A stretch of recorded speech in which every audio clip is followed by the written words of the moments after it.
নমস্কার, আমি শর্মিষ্ঠা।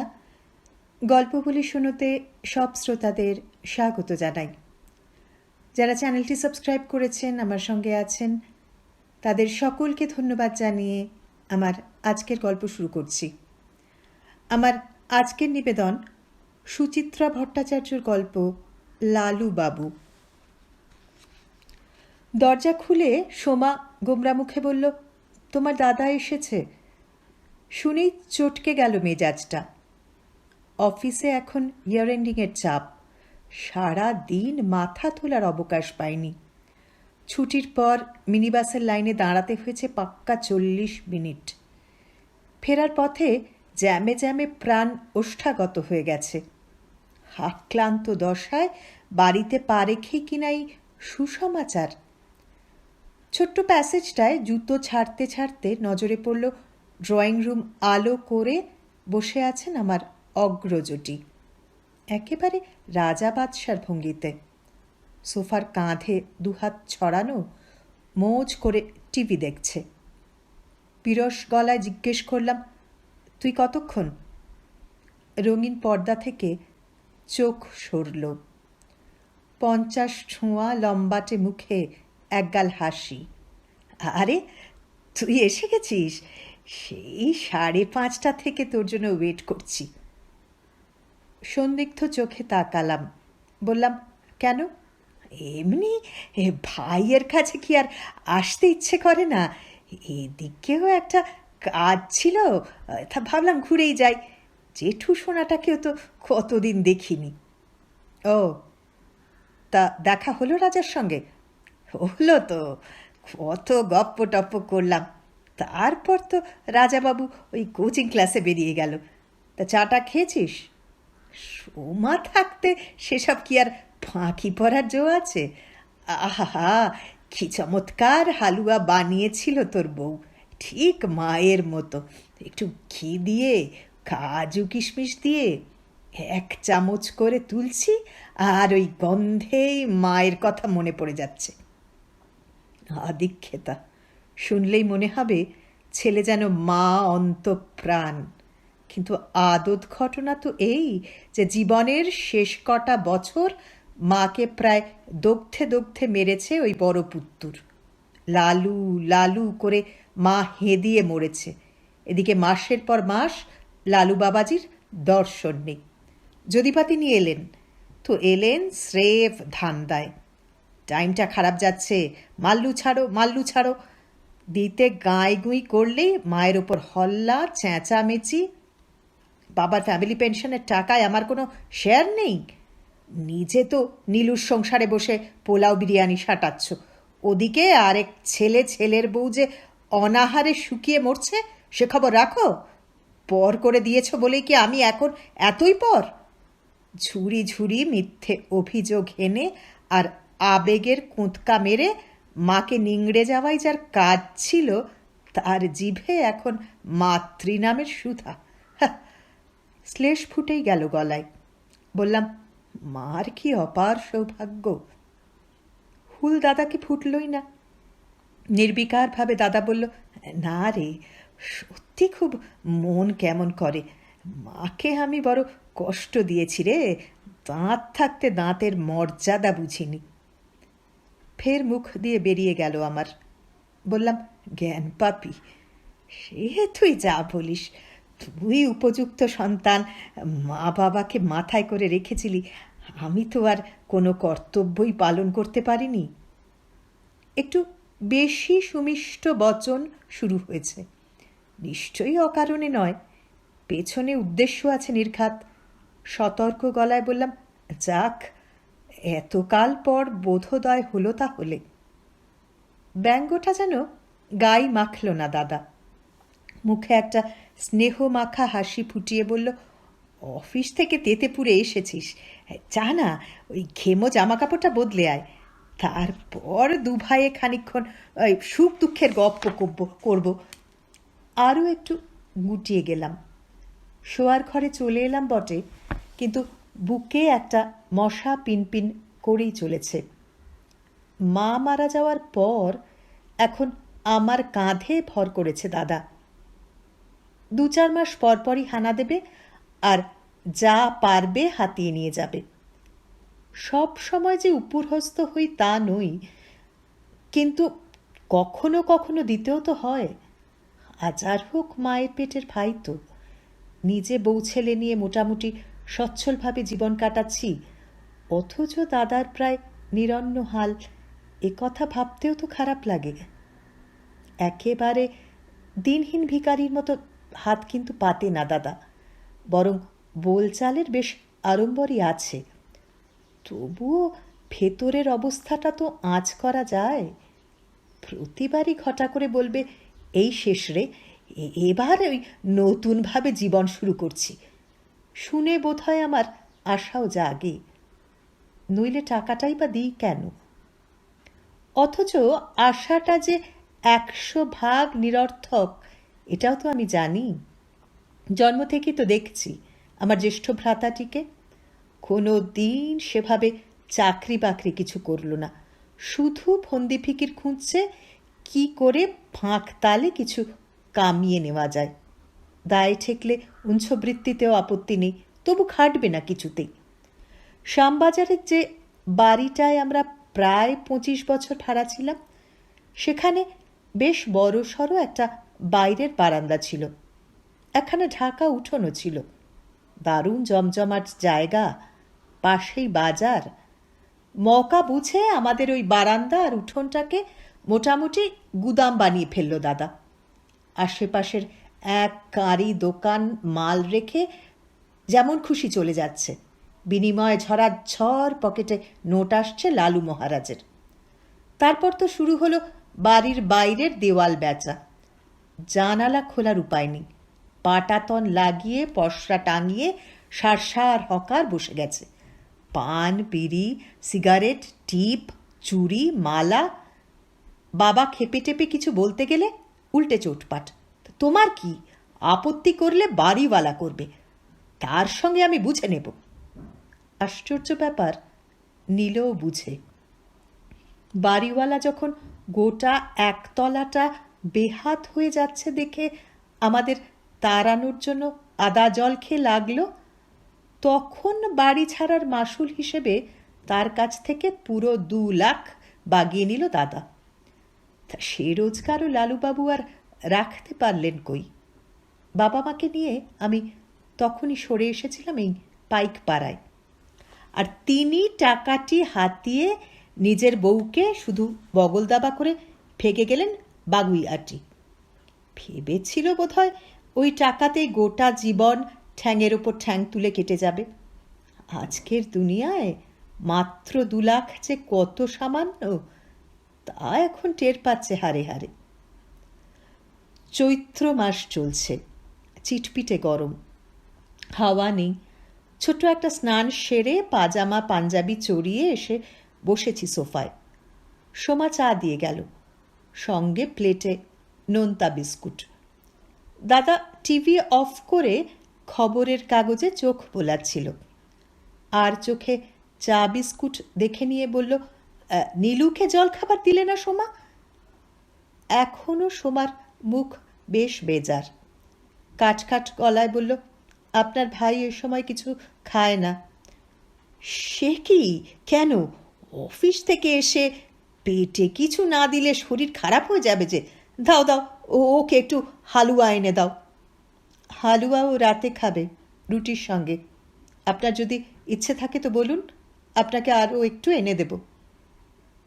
দেবে? নীলুর জন্য থাকবে তো? সোমা কোনো উত্তর দিল না। খর চোখে আমাকে একবার দেখে নিয়ে চলে গেছে রান্নাঘরে। বাটি করে খানিকটা হালুয়া এনে ঠক করে রেখে গেল টেবিলে। লালুবাবুর কোনো হেলদোল নেই, চামচে তুলে খাচ্ছে চাকুম চুকুম।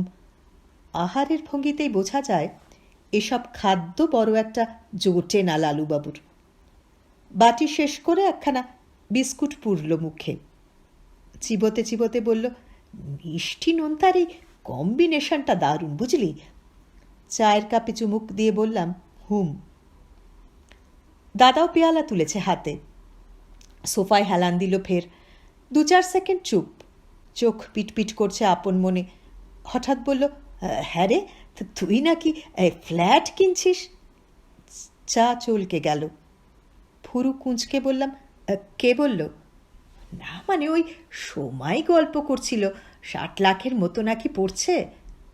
না মানে একটা ছোটোখাটো মাথা গোঁজার ঠাঁই করলাম আর কি। দুটো ছোট ছোট ঘর, এক ফালি বারান্দা, বাথরুম, রান্নাঘর, আর একটুখানি বসার জায়গা। গলায় অজান্তেই কেমন আত্মরক্ষার সুর এসে গেল। বললাম, বুঝিসই তো, ভাড়া বাড়ি মানেই অনিশ্চয়তা। বাড়িওয়ালার কখন কি মর্জি হবে সে আর বলতে। দাদা হাসল। দেখ না, গত 11 বছরে আমাকেই না হোক খান আষ্টেক বাড়ি বদলাতে হলো। মনে মনে বললাম, সে তো তোমার নিজস্ব কৌশলের গুণে চাঁদু। সামান্য অ্যাডভান্স দিয়ে ঢুকছ, তারপর মাসের পর মাস ভাড়া না দিয়ে তুচ্ছ কারণে বাড়িওয়ালার সঙ্গে ঝগড়া বাঁধিয়ে তার ওপরে চোটপাট করে লটবহর নিয়ে অন্যত্র কেটে পড়ছ। তোমার ছ্যাঁচড়ামোর সঙ্গে কি আর আমার তুলনা চলে? মুখে একটা দেঁতো হাসি টেনে বললাম, হ্যাঁ মানে ওই সবই ভেবে লোন টোন নিয়ে সোমার গয়নাগুলো বেচে বুচে তা হোক, নিজের ঘর বাড়ির জন্য এটুকু করা যায়। দাদা ফুস করে একটা শ্বাস ফেলল হঠাৎ। তারপর বলল, বাবার উপর আমার এক সময় খুব রাগ হয় জানিস। কেন? না মানে বাবা একটা বাড়ি বানিয়ে রেখে যেতে পারতো না? তাহলে তো তোকেও আজ ধার কর্জে যেতে হতো না, আর আমিও এই যাযাবরের মতো ভেসে বেড়াতাম না। বাবা করবেটা কি করে? কি এমন বড় চাকরি করতো বাবা? পিসিদের বিয়ে দিয়েছে, ঠাকুমার ক্যান্সারে জলের মতো টাকা বেরিয়ে গেল, তার সঙ্গে দুটো ছেলেকে বড় করার খরচ। সে তুই যাই বল। দাদা মানতে চাইল না। বলল, ইচ্ছে থাকলে উপায় ঠিকই হয়। নিদেন পক্ষে রিটায়ারমেন্টের সময় পাওয়া টাকাগুলো দিয়েও যদি কিছু একটা খাড়া করতো। ফালতু বকিস না তো। দুম করে রাগ হয়ে গেল আমার। বললাম, বাবার যে কটা টাকা জমানো ছিল তুই তো তার পয়সা বুঝে নিয়ে গেছিস। কি করেছিস সেসব দিয়ে? বাড়ি ছাড়ার সময় যে 2 লাখ টাকা হারতালি, সেগুলো গেল কোথায়? ওসব দিয়ে নিজের জন্য কিছু একটা করে নিসটি কেন? প্ল্যান তো ছিল রে। দাদা বেশ বিগলিত। কিছু টাকা চিটফান্ডে রাখলাম, ভাবলাম মাস মাস থোক একটা অ্যামাউন্ট আসবে ঘরে, বাকিটা দিয়ে জমি কিনব। তা সেই চিটফান্ডই আমায় চিট করলে আমি কি করব বল দেখি? ফের বাজে কথা। রেসের মাঠে তুই টাকা ওড়াসনি? সে আর কত, দাদা মিনমিন করছে। ওই বড়জোর 500,000। মিথ্যে বলতেও পারে বটে। খোরার জুয়ার টেবিলে যে বেশিরভাগ টাকা ফৌত হয়েছে সে যেন আমার অজানা। কোত্থেকে যে দাদাকেও সব রোগে ধরল। দাদার যেসব বন্ধুকে দেখেছি তারা তো ঠিক এই পদে নয়। অবশ্য কুপথে যাওয়ার জন্য আলাদা সঙ্গী খুঁজে নেওয়াই বা এমন কি কঠিন। যাকে ওসব নিয়ে কচকচি আমার আর ভালো লাগে না। জিজ্ঞেস করলাম, তা বৌদির খবর কি? আছে কেমন? আছে অম্লশূল, পিত্তশূল, গাঁটে ব্যথা, হাঁপানি, এসব নিয়েই আছে। তা ডাক্তার ফাক্তার দেখাস? সে তো চাইলেই দেখানো যায়। আমার ক্লাসমেট দ্বিজোত্তম, সে তো এখন পিজিতে, হেভি নাম। স্ট্রেট ওর বাড়ি চলে গেলেই যত্ন করে দেখে দেয়। কিন্তু তোর বৌদির ওই এক গুঁ, শরীরে অ্যালোপ্যাথির বিষ সে ঢোকাবে না। কী সব পাতার রস টস খাচ্ছে যেন। বুঝলাম, বৌদিকে বিনা চিকিৎসায় তাহলে ফেলে রেখেছিস। পলকের জন্য থতমত খেল দাদা। পরক্ষণে মুখে অমলিন হাসি। বলল, এবার একটা ব্যবস্থা হয়ে যাবে ঠিক। তার মানে? না মানে ওই এই একটা বিজনেস স্টার্ট করছি বুঝলি। কিসের বিজনেস? এর টুপি ওর মাথায় চাপানোর? মাইরি না, বিশ্বাস কর, আপন গড, এবার একেবারে সলিড ব্যবসা। তা ব্যবসাটা কিসের? না মানে ওই নুন, গুজরাটের এক কোম্পানির ওই ডিস্ট্রিবিউটারশিপ নিচ্ছি, বুঝলি। প্রপার কলকাতায় এদের মার্কেট নেই, কিন্তু মফস্বলে চলবে বেশ ভালো। আমার কাজটা হলো শুধু অর্ডার ধরা। কোম্পানি নিজেই স্পটে মাল ডেলিভারি করে দেবে। Minimum investment, maximum profit. Per KG 40 পয়সা। তা 20-25 টন মাসে বেচা তো কোনো ব্যাপারই নয়। ফেলে ছড়িয়েও বেশ কিছু টাকা থাকবে। উৎসাহ দেখালাম না, আবার নিরাশও করলাম না। আলগোছে বললাম, ভালোই তো, শুরু কর। না কিন্তু একটা সমস্যা হচ্ছে রে। দাদা নাক চুলকোচ্ছে। কিছু ওই সিকিউরিটি ডিপোজিট তো দরকার।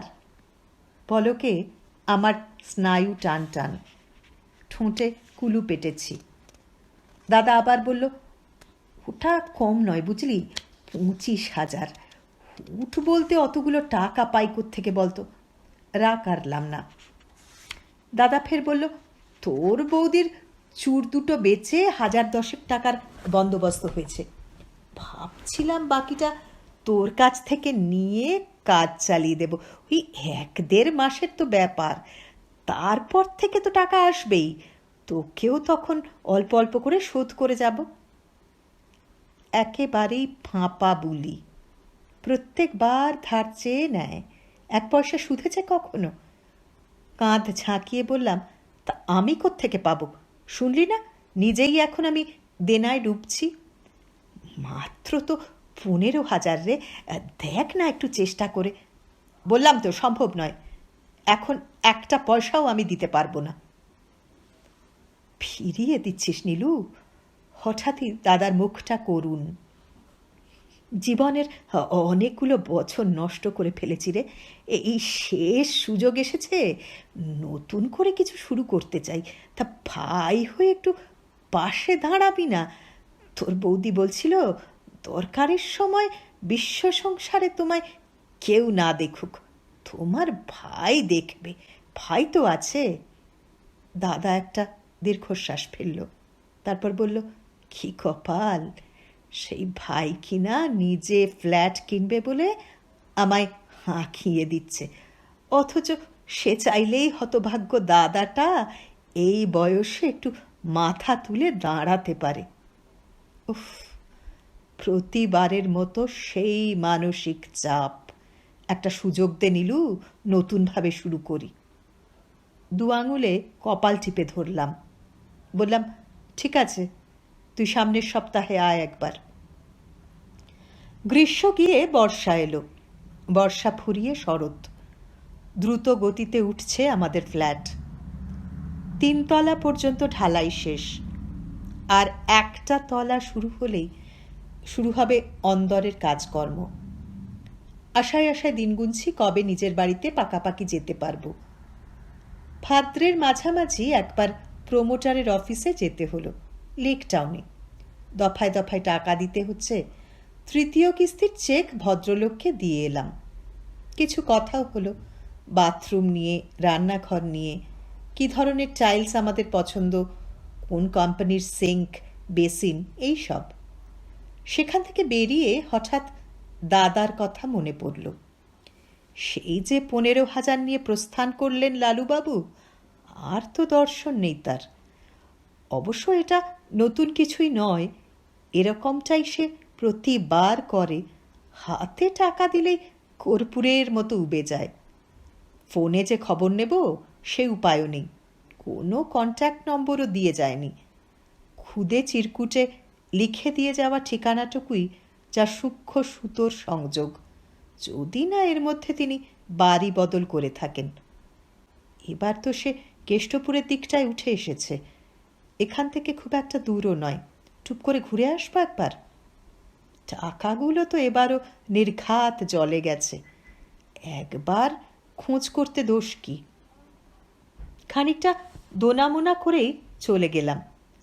লালুবাবুর ডেরা খুঁজে বের করা খুব সহজ কাজ নয়।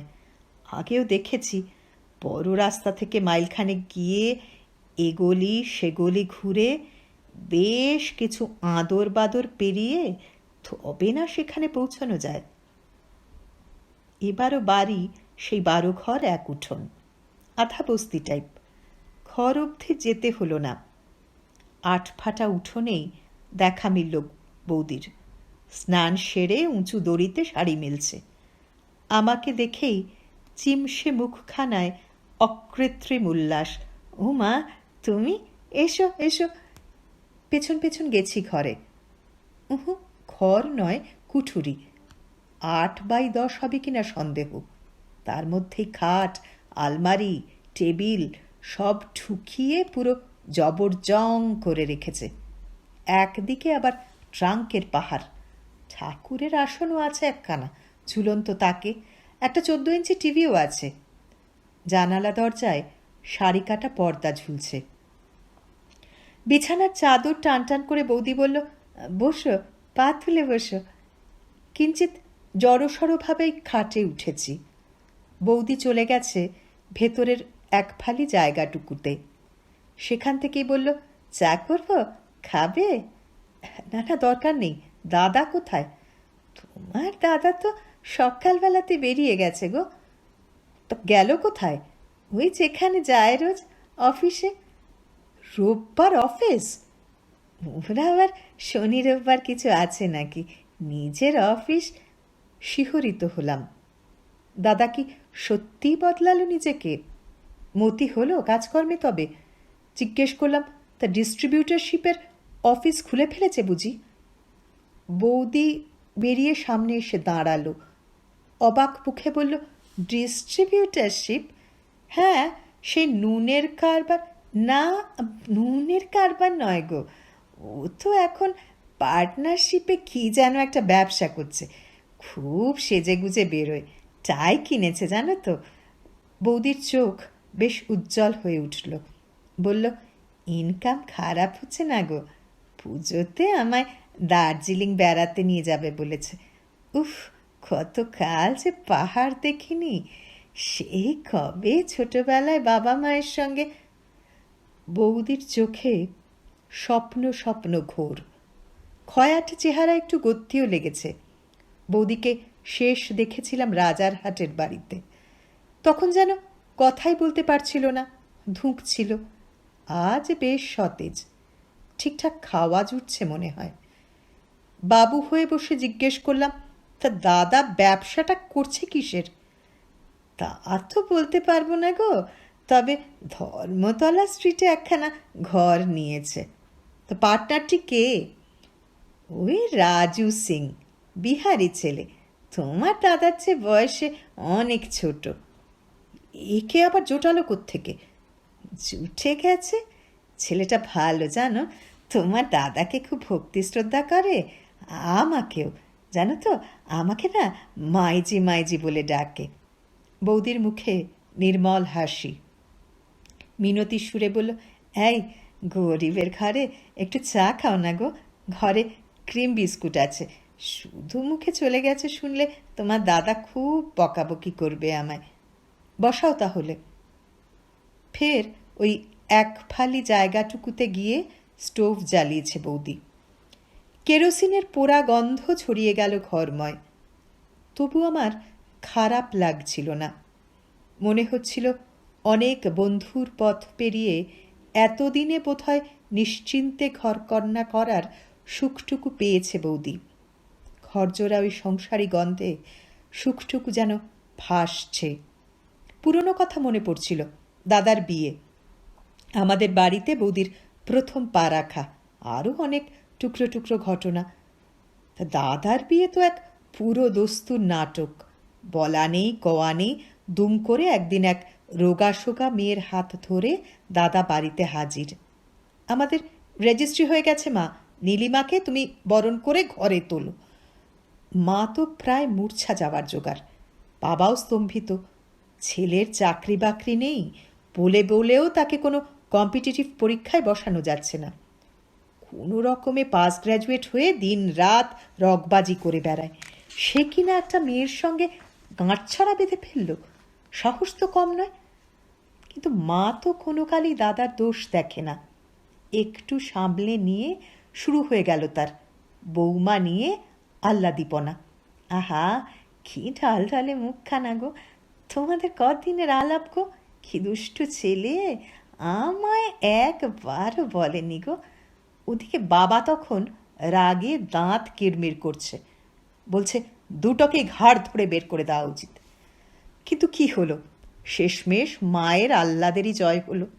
মায়ের উপরোধে ঠেকে গিলতে হলো বাবাকে।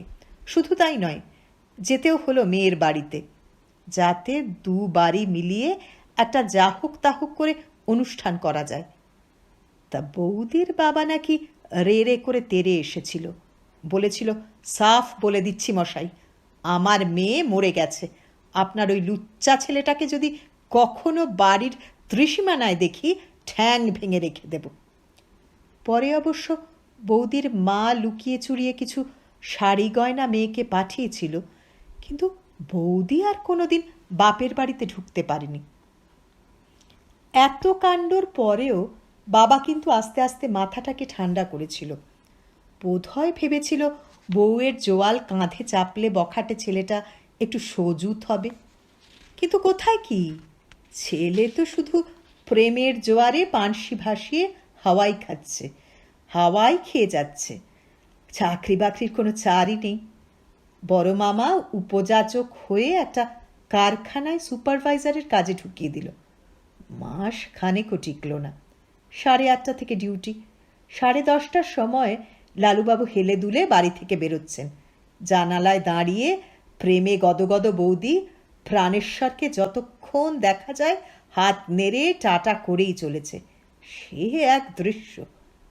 তারপর পিসামশাই চেষ্টা চরিত্র করে সেলস লাইনে কাজ জোগাড় করে দিল। সেখানে তো রীতিমতো এক কীর্তি স্থাপন করলেন লালুবাবু। কোম্পানির স্যাম্পল মাল হাফ দামে বেচে সেই টাকায় সিনেমায় যাচ্ছে বউকে নিয়ে।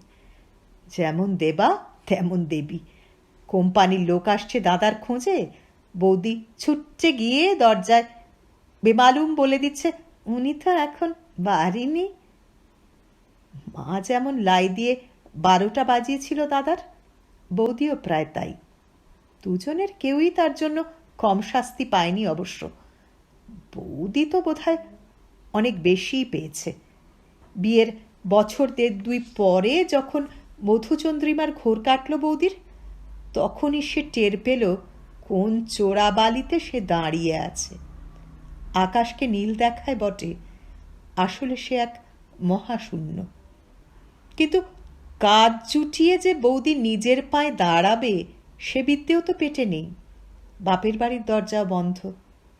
নিরুপায় বৌদি তাই এক মারাত্মক প্রতিশোধ নিতে শুরু করল নিজের ওপরে। একের পর এক বাচ্চা আসে পেটে, হাসপাতালে গিয়ে অ্যাবর্শন করিয়ে আসে। শরীরটাও ভেঙে গেল ক্রমশ। বারবার সোজা রাস্তায় আনার চেষ্টা করেছে দাদাকে, কিন্তু কার্নিক মারা যার স্বভাব, তাকে সে আর সিধে করবে কি করে? তবে হ্যাঁ, দাদার বিরুদ্ধে কারো কাছে অভিযোগ জানায়নি কখনো। যখন প্রায় নিরন্ন দশা, তখনও দাদার মান বাঁচিয়ে চলেছে সাধ্যমতো। বুদ্ধিটা তো কম, বোধহয় ধরেই নিয়েছে দাদা তার ভবিতব্য। তা এবার যদি একটু খেয়ে পড়ে থাকে তো থাক না। গলা উঠিয়ে বৌদিকে জিজ্ঞেস করলাম, দাদার যখন রোজগারপাতি কিছুটা হচ্ছে, এখানে এখনো পড়ে আছো কেন? তুমি ঘর বদলানোর কথা বলছো? হ্যাঁ, তাই বলছি।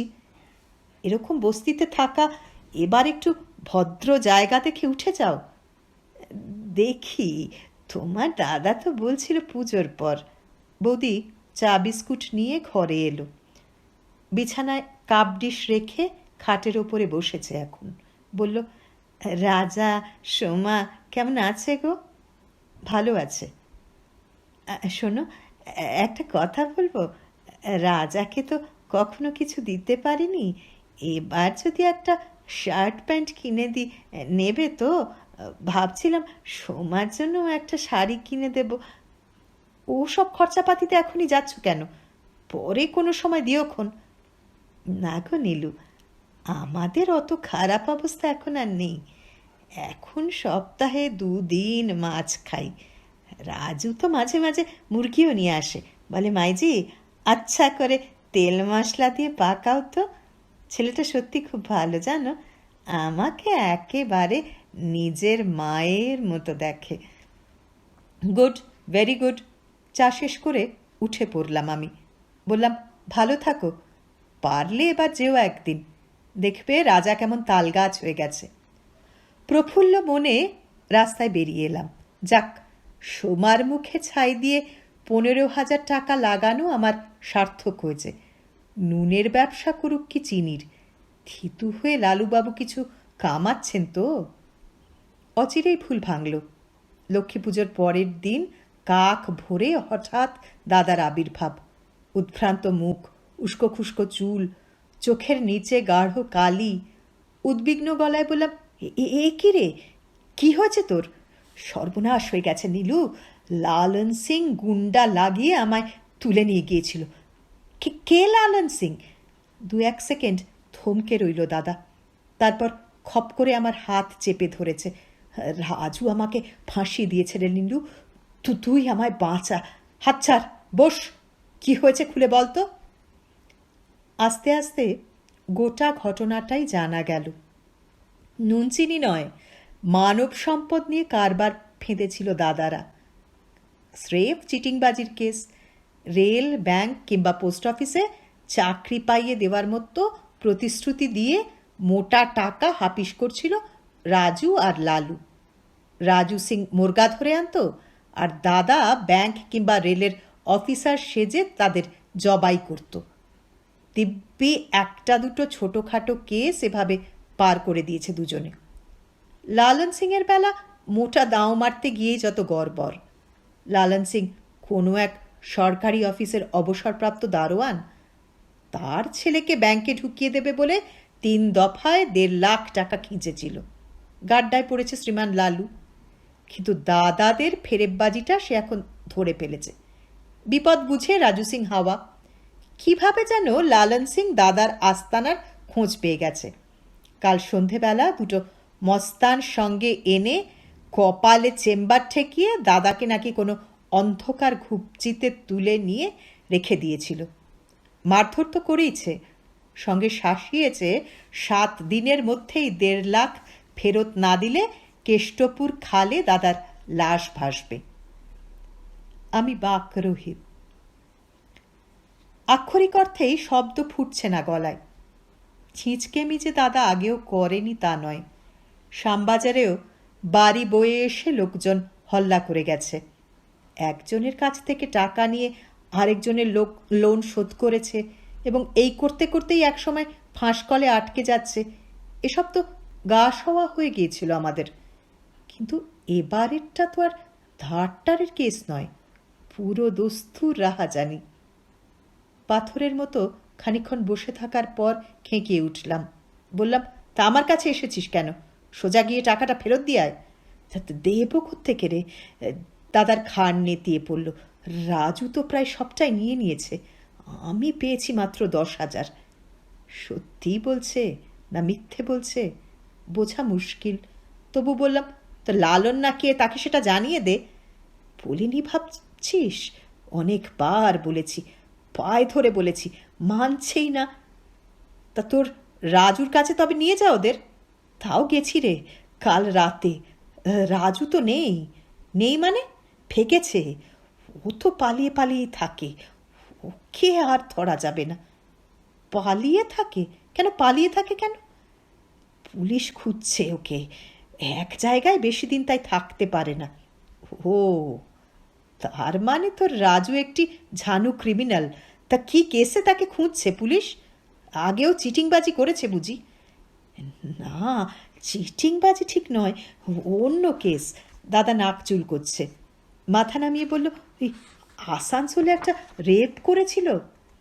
বৌদির মুখটা চোখের সামনে ভেসে উঠল। ভুরু কুঁচকে বললাম, বৌদি এসব জানে? না রে। দাদা জোরে জোরে মাথা নাড়ল। বলল, তোর বৌদি ওকে নিজের ছেলের মতো দেখে। কি আহ্লাদের কথা! তাই মহাপুরুষটির সঙ্গে তোর পরিচয় হলো কি করে? কোন স্বর্গে? ওই তালতলায় একটা ঠেকে হঠাৎই। মালের ঠেকে? আবার জোরে জোরে মাথা নাড়ছে দাদা। বুঝেছি, জুয়ার ছেকে। তার মানে তুই এখনো জুয়া খেলছিস বলেই কেমন একটা ধন্দ জেগেছে আমার। বললাম, আচ্ছা রাজুর সঙ্গে তোর কবে আলাপ? আমার কাছ থেকে ওই 15,000 নিয়ে যাওয়ার পর? চোখে একবার চোখ রেখে দৃষ্টি সরিয়ে নিল দাদা। ব্যাপারটা স্বচ্ছ হলো।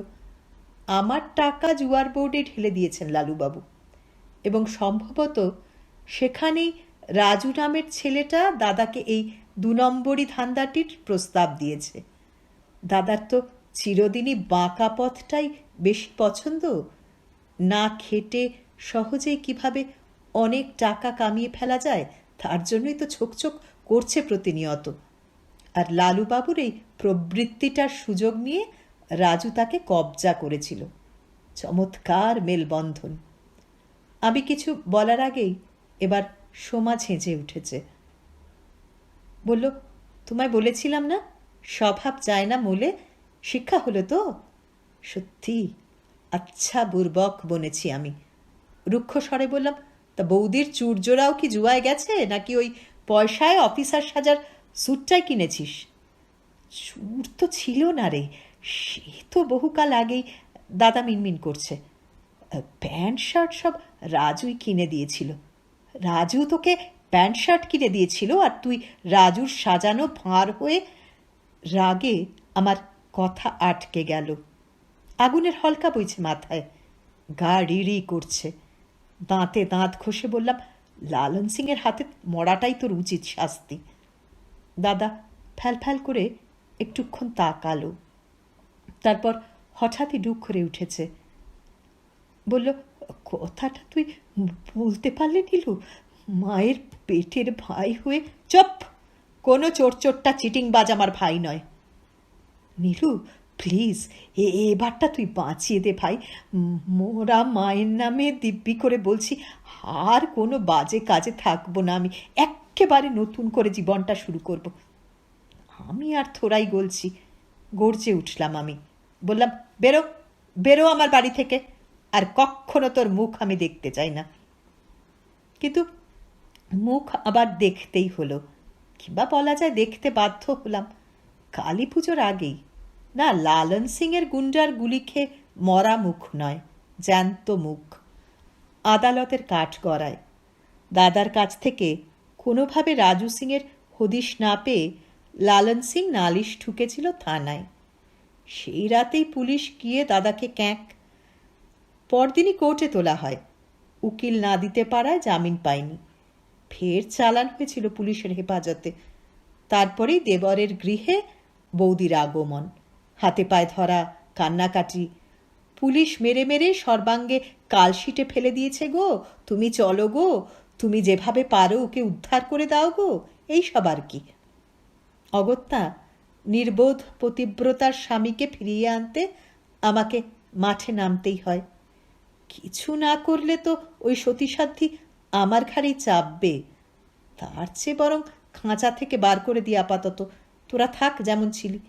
পরে যদি বিচারে জেল টেল হয় তখন না হয় দেখা যাবে। জামিন করাতে বিশেষ বেগ পেতে হলো না। কিছু কাঠগচ্চা গেল এই যা। হেমন্তের বিকেল, আলো মরে আসছে, বাতাসে সামান্য শিরশিরে ভাব। লালুবাবুকে নিয়ে বাস স্টপের দিকে হাঁটছিলাম। ল্যাংচাতে ল্যাংচাতে চলেছে লালুবাবু, পিছিয়ে পড়ছে বারবার।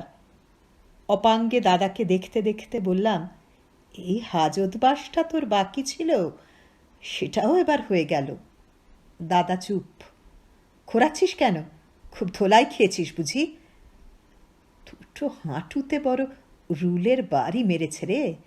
বেশ করেছে। বলতে গিয়েও আমি থমকালাম। 50 বছরের একটা দামড়া লোককে এসব কি আর বলবো। গম্ভীর গলায় বললাম, চা খাবি? হ্যাঁ খাবো, খুব খিদেও পেয়েছে। ছোট একটা রেস্টুরেন্টে ঢুকে টোস্ট অমলেটের অর্ডার দিলাম, চায়েরও। গোগ্রাসে পাউরুটি গিলছে দাদা। তুচ্ছ অমলেট যেন অমৃত। একটু একটু মায়া লাগছিল দেখে। কি চেহারা হয়েছে কদিনে! গাল তুবড়ে, লম্বাটে মুখখানা, শুকনো আঁটি। কণ্ঠার হাত ঠেলে উঠেছে, কপালে মোটা মোটা বলি রেখা। হুঁজো হয়ে বসে থাকা দেখে মনে হয় যেন 7 বুড়োর 1 বুড়ো। কাপে চুমুক দিয়ে বললাম, চিতায় ওঠার তো সময় হয়ে এলো, এবার অন্তত একটু সিধে রাস্তায় চল। দাদার খাওয়া শেষ, একটু যেন উজ্জীবিত দেখাচ্ছে। পেপার ন্যাপকিনে হাত মুছতে মুছতে বলল, তোকে আর বলতে হবে না রে নীলু, এবার আমি একেবারে নতুনভাবে জীবন শুরু করব। 50 বছরেও তো লাইফ স্টার্ট করা যায় নাকি বল? তা কি করবি? না মানে যদি কিছু টাকা দিস, বেশি নয়, 1000-5 তাহলে আবার বাড়িটা বদল করে ওই রাজারহাটের দিকেই চলে যাব। তা গিয়ে কি করবি সেখানে? হ্যাঁ, ওখানে বেশ চেনা জানা হয়ে গিয়েছিল বুঝলি, 2-4টে টিউশনি করতাম তো, মাস্টারমশাই বলে লোকে সম্মানও করত। ওখানে গিয়ে ফের যদি গোটা কয়েক টিউশনি শুরু করি, অনেক বাচ্চা আছে বুঝলি, মাসে কিছু টাকা করে যদি নিই, রোজগার করা কোনো ব্যাপারই নয়। তারপর ধর পৈতেটাও আছে, পুজো আচ্চা বিয়ে অন্নপ্রাশনের কাজ শিখে নিয়ে স্টার্ট করে দেব। তবে ওখানে ফিরতে গেলে ফের একটু অ্যাডভান্স লাগবে বুঝলি, দিবি টাকাটা? টের পাচ্ছি আবার মিথ্যে বলছে লালুবাবু। এও জানি টাকা ফের অন্ধকার সুরঙ্গে ঢুকে যাবে। তবু যে কেন বিশ্বাস করতে ইচ্ছে করছে নতুন করে জানি না। দাদা ঝুঁকেছে, মোটা মোটা শিরা ওঠা হাত রাখলো আমার হাতে, কাতর গলায় বলল, এই তোকে ছুঁয়ে দিব্যি করছি রে নীলু, এবার ঠিক জীবনটাকে নতুনভাবে শুরু করে ফেলবো। শেষ একটা সুযোগ আমায় দে না রে নীলু, দে না। আহম্মকের মতো বলে ফেললাম, বেশ দেখ একবার চেষ্টা করে। শুনছিলেন সুচিত্রা ভট্টাচার্যর গল্প লালুবাবু। আবার ফিরব নতুন গল্প নিয়ে, খুব তাড়াতাড়ি। সঙ্গে থাকুন। নমস্কার।